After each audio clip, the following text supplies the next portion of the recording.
د کډوالو چارو وزارت له لوري په ننګرهار ولایت کې د داخلي بې ځایه شوو 900 کورنیو ته د څه باندې 14 میلیون افغانیو نغدي مرستې د مسؤلینو له لوري د بانکي چکونو په ورکولو سره پیل شوه. د دې نغدي مرستې د بانکي چکونو د ورکړې پر مهال د کډوالو او بیرته راستنیدونکو چارو وزیر سید حسین علمي بلخي وویل د هیواد په 14 ولایتونو کې د یاد وزارت د پرمختیا بودیجې څخه داخلي بې ځایه شوو کورنیو سره په شفاف ډول مرسته پیل کړې ده. نوموړي زیاته کړې د مرستې د مستوفیت له لارې بانک ته انتقال کیږي او د ګډې ترسره شوې سروې وروسته داخلي بې ځایه شوو کسانو ته بانکي چکونه ورکول کیږي چې پکې د هر ډول فساد مخنیوی شوی دی.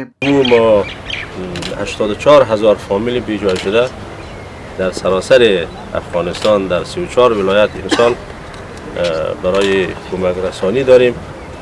که مؤسسات بین المللی بیشترین کمک ها را میکنه و این سال برای اولین بار دولت افغانستان هم برای کمک رسانی به بیجای شده ها از بودجه دولت سهم گرفت. 180 میلیون افغانی برای 14 تا ولایت در نظر گرفته شد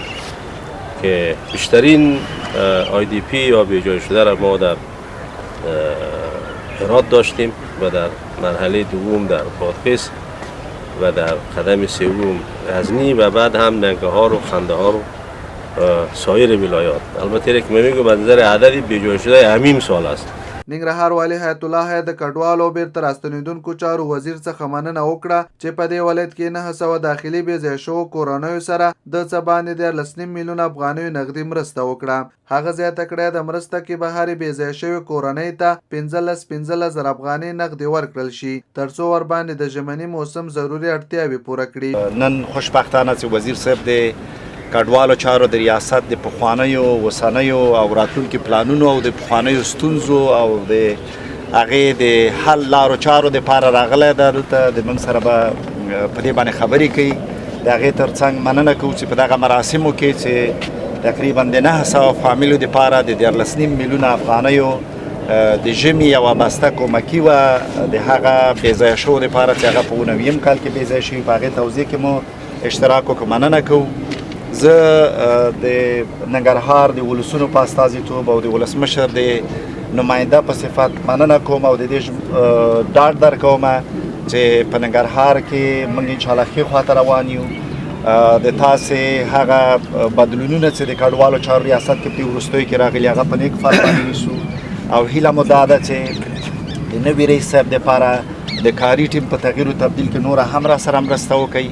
زه د دې اطمینان درکوم چې موږ هغه بې ځایه شوي او یا هغه کورنۍ چې د موږ د همسایه ملک پاکستان نه راستنیږي موږ به د هغو دپاره د قوانینو مطابق انشاءالله هلې ځلې کوو.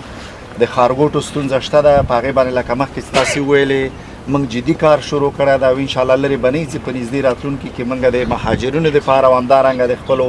معلمینو دپاره د ښارګوټو د ویش لړۍ پیل کړو. زه اطمینان ورکوم د موږ ولسونو ته چې انشاءالله په دغه برخه کې چې څه مرستې د مرکز نه کېږي هغه به په شفاف ډول عادلانه ډول باندې ټولو ته توضیح کېږي. د یادونې وړ ده چې په وروستیو کې ګڼ شمېر داخلي بې ځایه شوې کورنۍ د امنیتي وضعیت د ښه والي له امله خپلو سیمو ته د ستنېدو په حال کې دي.